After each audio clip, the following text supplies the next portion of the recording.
Yeah, so I think for both the contender fights, mine and Barrio and Imavov's, I think the same thing goes. A win is not enough. If they just one of them just wins a boring decision, then that's awesome, and I think I'll have a chance to fight for the title. But the most important thing is I finish Robert and I finish him spectacularly. I think then I have something to say, and then we can pray that the fight in Paris is boring and nobody likes it. He is one of the top middleweight fighters in the world, and in a matter of days, he gets to headline his first UFC event against former champion Robert Whittaker. It is always my great pleasure to speak to Reinier de Ridder. I'm still trying to get the name. Am I close? Am I getting closer? Yeah, you're getting there. 80%. You're at 80%. One day, listen, when you win the belt, I promise you I'll get 100%. Deal? Does that work?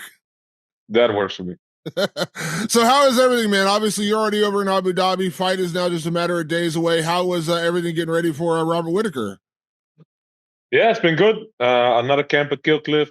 Another round of crazy work flew by again, and now we're here. Yeah. So it's funny. You had your win over Bo Nickel, and I think we spoke that Monday right after you got home. And I think it was like what, maybe a day later, 2 days later, you had a fight announced. Like Yeah. how quickly did the UFC actually call you with this offer? Like I know we hear about it probably later than everybody else, but like how quickly did they call you with this offer? Yeah, most likely right after we hung up, like the day after Tuesday. Yeah. It all came together very quickly. So I asked for Strickland, right? But they thought this would be a better matchup, and I'm very happy that this one came together. And that it's here in Abu Dhabi is very special. So yeah, all good stuff. Were you happy with the quick turnaround? I mean, obviously, like you get a chance, like because when you do your camps, you of course travel into Florida. You're away from your Yeah. family and things like that. But I mean, literally, you had to. I imagine you pretty much like had to turn right back around and start another training camp. So, were you happy, or was it just one of those things where like this is an opportunity you just couldn't pass up? Yeah, be careful what you wish for, maybe, because that's what I've been asking for years. Activity, and I'm getting activity. This is going to be the fifth fight in a year. So when I fight, it'll be exactly a year ago that I fought for UAE Warriors here in Abu Dhabi. Um, and it all came together very quickly. But I've been settling down in Florida more. So I found a house, I found a place to stay full time. Uh, my kids are going to go to school there, so I'm thinking of doing more activity next year as well. So, are you? Is there like? Are you? Are I saw your I saw your Instagram. I think you went shooting guns. So, are you just like officially an American now? Is that the plan? I shot a deer and I've been eating it all camp. So I think it's time to give me that green card. I mean, it says a lot, like because obviously, like when you have a family, like, it says a lot that you feel like you found a home when you want to put your kids in school there, right? Because that's a big move. Like that's a commitment, right? So I imagine like you really do find like, you like beyond actually finding a home, but I mean like in terms of like your gym, like you found a real home. If you're willing to relocate your family, that's a big deal.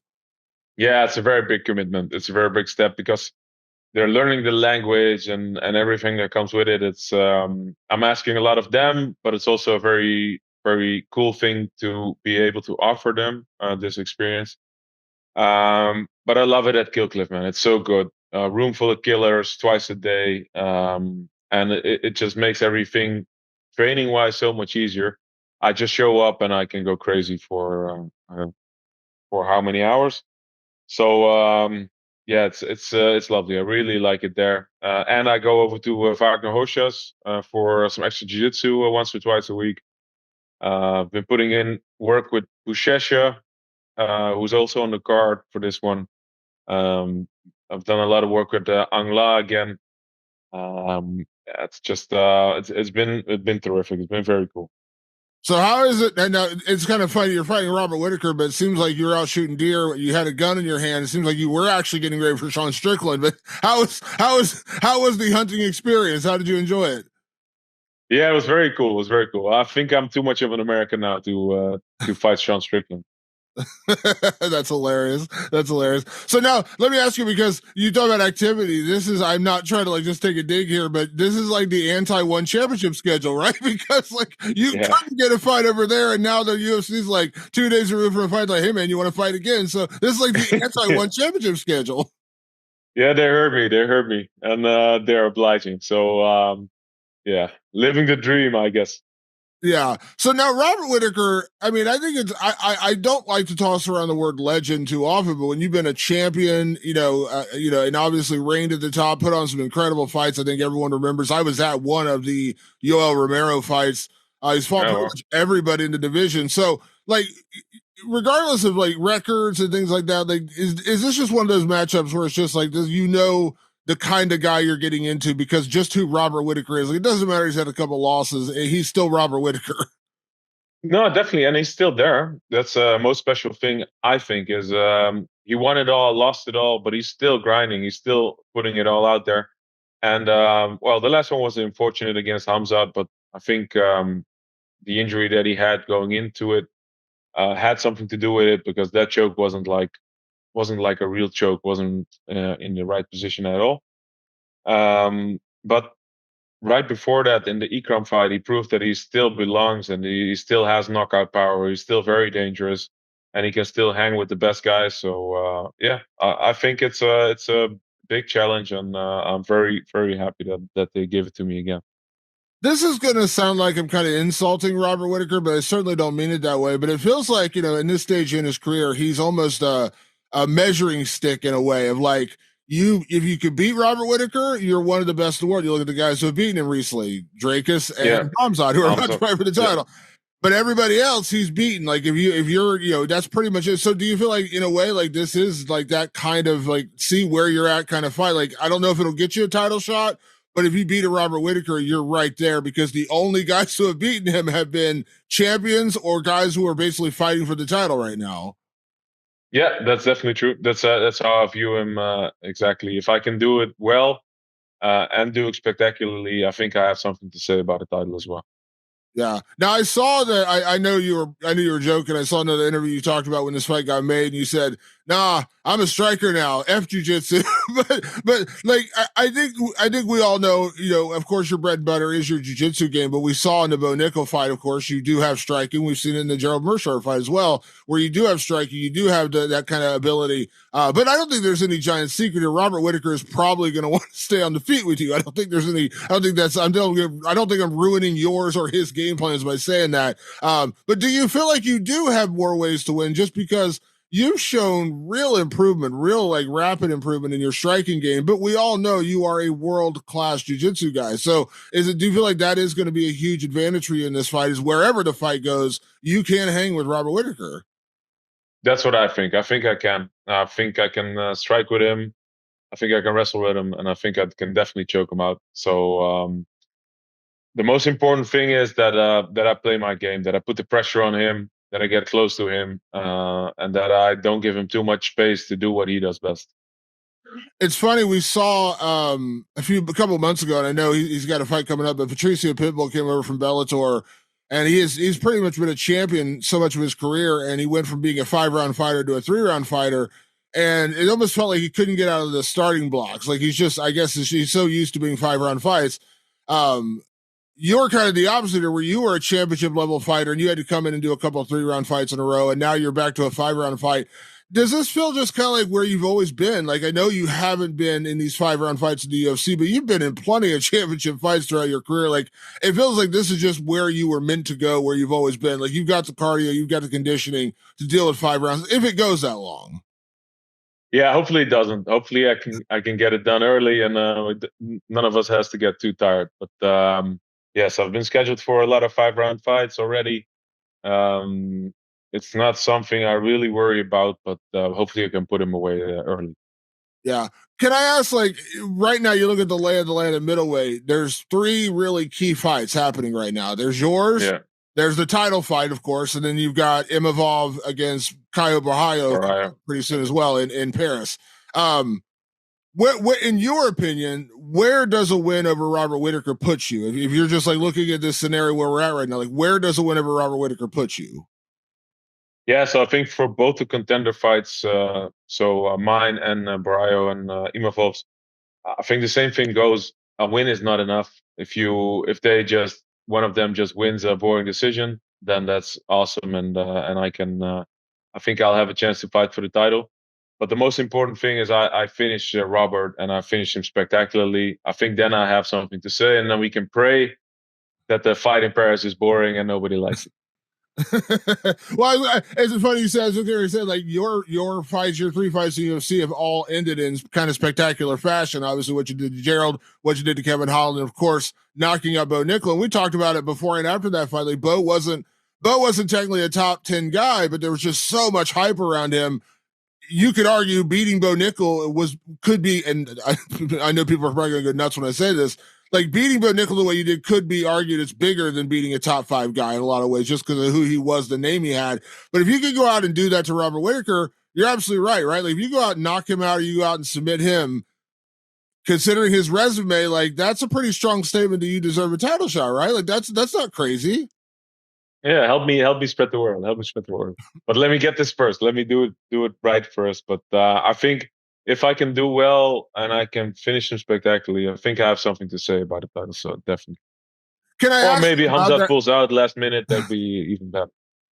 Yeah, I'm certainly. I know I'm not. I know I'm getting ahead of myself here because your focus is only Robert Whittaker coming up literally days away now. But I'm curious. Like, you can't predict how a fight's going to go. You can win a fight and break a hand. I mean, that's just how the sport goes. But if you Yeah. do go out and you beat Robert the way you want to, like, is there a part of your mind like switching? Like, maybe you just stay ready just in case. Because unfortunately, we do live in a world where Hamzat has had to pull out of a lot of fights. Like, is there a world where you're just like, you know what? I'll just stay ready just in case. Yeah, we'll see. It's not going to be a lot of work because it's only 2 weeks later. But yeah, I think so. Can I ask? We mentioned that fight between Imavov and Caio Borrado. How do you see that one going down? Because it's funny when you look at the majority of their fights, they've had some pretty good wins, but a lot of decisions. And then of course Imavov goes out and has that huge win, the knockout over Israel Adesanya, which I don't think we were surprised he won. I think a lot of people were surprised the way he did it. So how do you see that one going down? Because you talk about spectacular fashion. When you look at their history, it does kind of feel like that fight's built for a decision. Yeah, so let's hope for it. Let's pray for it. But I do think Imavov might be the more complete fighter than Barrio is. What I've seen from the fights they've had.